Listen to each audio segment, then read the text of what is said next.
know who to call when you have ghosts.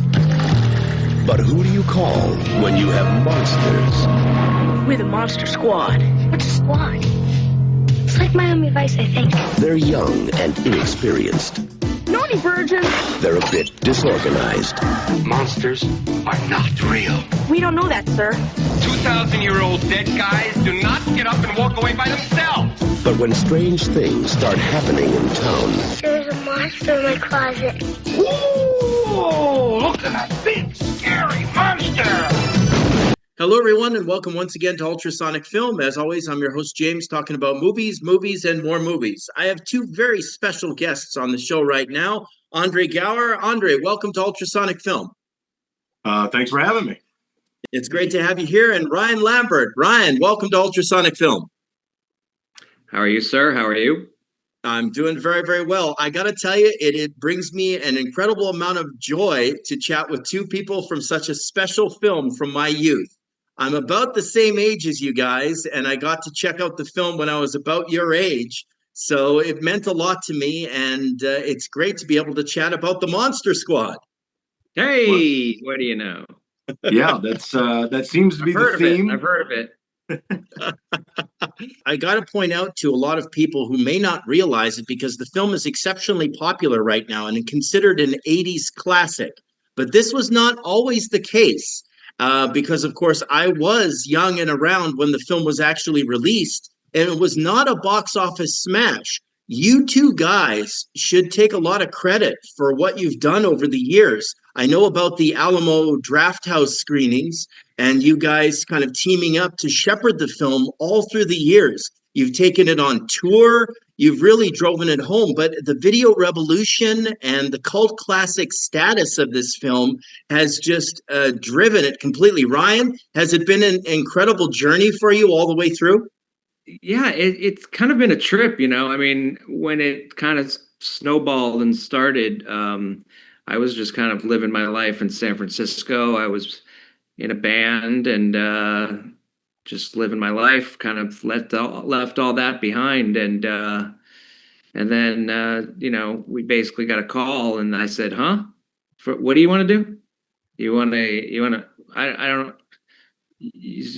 I'm coming to your house to watch a movie that I was in. I don't understand what's happening." And of course, we went to the screening, and it was like, we got there, and it was, like the Beatles, man. It was crazy, like. No, it was a rush. It was insane. I didn't understand why or how this was happening. So that's what, I was wondering, where did you all come from? Why is this an issue? Why do you guys love this thing so much? And when we figured out that it was sort of, people had been watching it on their old VHS tapes and when they taped off of HBO and some, they stole from their video stores and things like that. It's just... Somebody had a laser disc, and so you never know. But it's still, the funny thing is that you say it's cult classic, and you say that it's this larger than life film, and it still has this like undergroundness to it.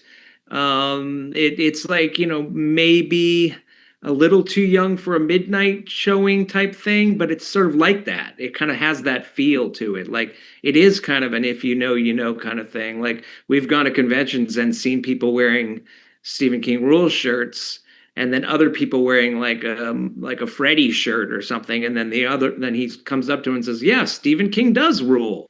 And it's like, oh, you don't know what this is from, So there is still a club that to feel there. There's still a good chunk of people out there that are feel that it's still theirs. It's still just for them. What's happening? You wait until the werewolf. Silver bullet? They're the only ones ready to do battle. Somebody's out there and is killing people. And if it's monsters, nobody's gonna do a thing about it but us. Soon the creatures of the night shall rule the world. Real monsters? Us? Midnight. In the world, remember? Maybe we can be like Mask Squad instead, Do mask bombs. We got 1035. Sit back up. Hurry up! Monster Squad. I'd love to take both of you guys back. We're almost at 40 years now. You guys will be celebrating the 40th anniversary very soon of this film. Ryan, what's your remembrances from actually shooting the film? What stands out way back when?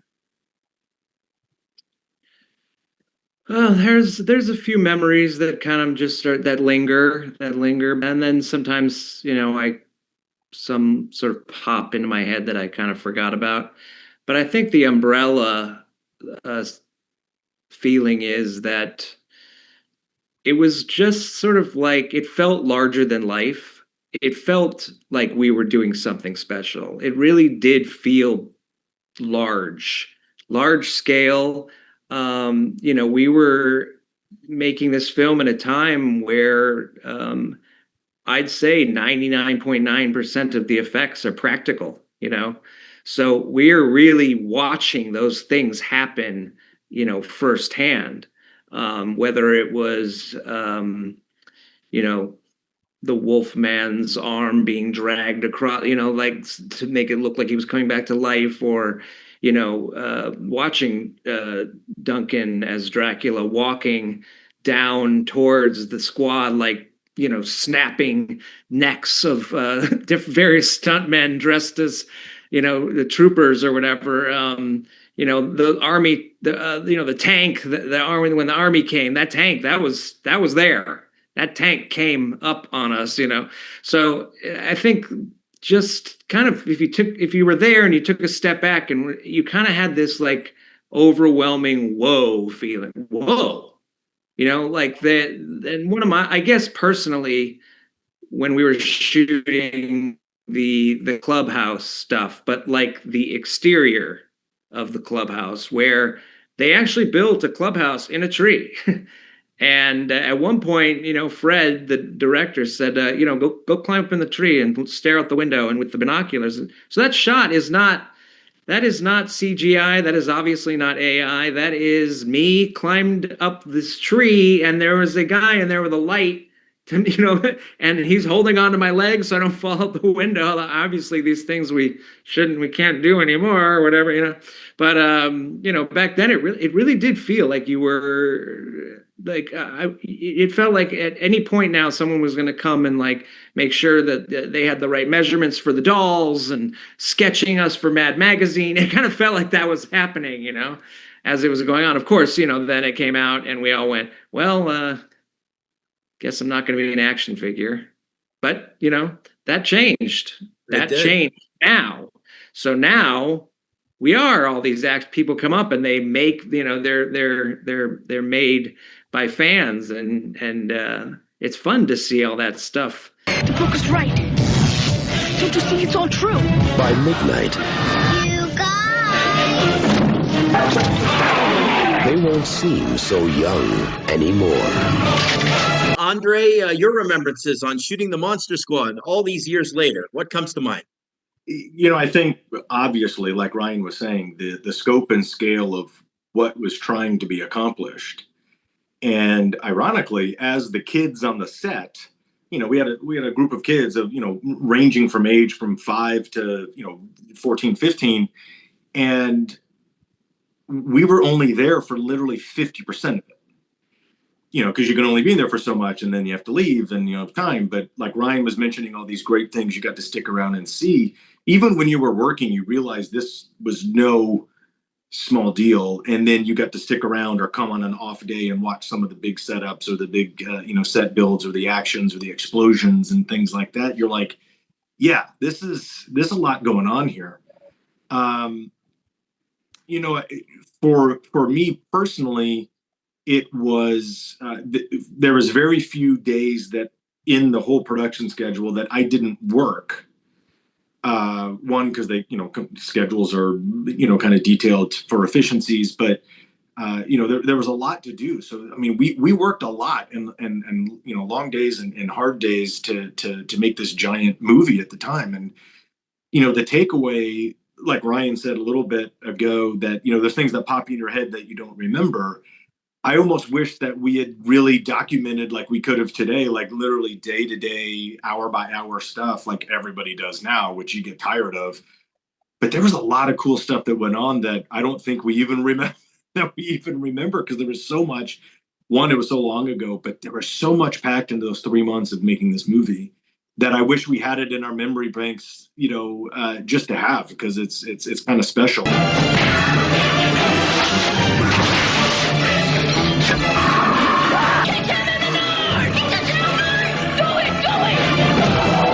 Monster Squad.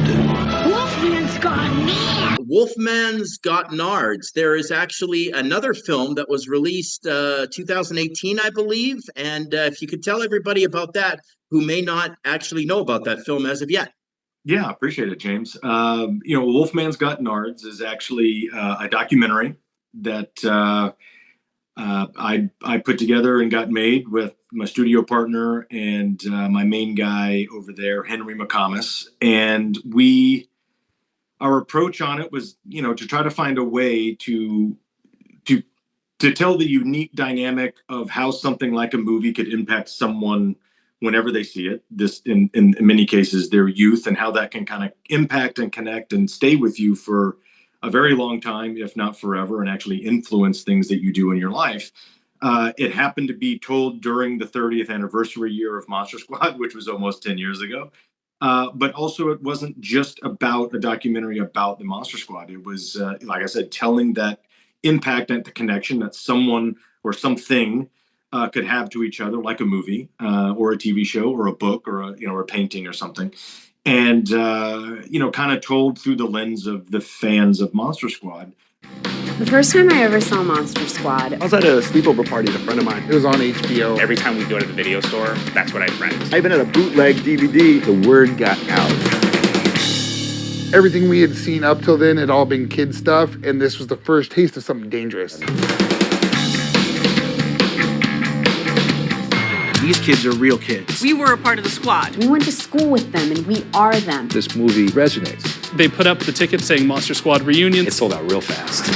Wait, you know this movie? So yes, it's very Monster Squad-esque, but it's not a Where Are They Now doc, although we have some of that in it. It's not a making of doc, although there is some of that in there.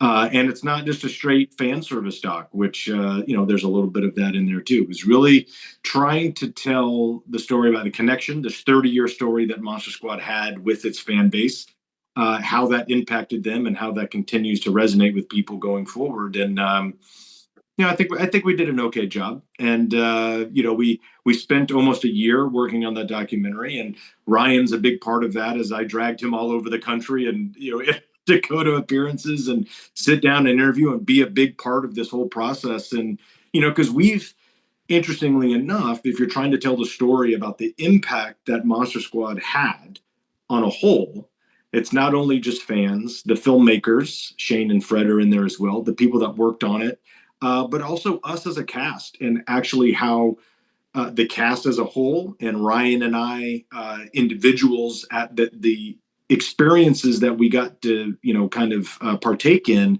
since the resurgence of 2006, 2007, and how that kind of impacted us as well. So, it's not just one-sided. It's got a kind of like a multi-point of view approach there. And, I think the Monster Squad fans, took a liking to it, and, luckily took it and put it right next to all their stuff that they like on their shelf. I never got the sense that this movie was finding a new audience, or that its original audience were enjoying it again. I did try to start my own Monster Squad. We never actually performed any jobs. You find lifelong friends because you have this one weird thing in common that nobody else knows about. This is a zine I did. It's called I Had Rudy. Wow. What a really pleasant surprise that this seed that we planted grew into something. It's like shooting a basket in 1987, and then it doesn't go in until 20 years later.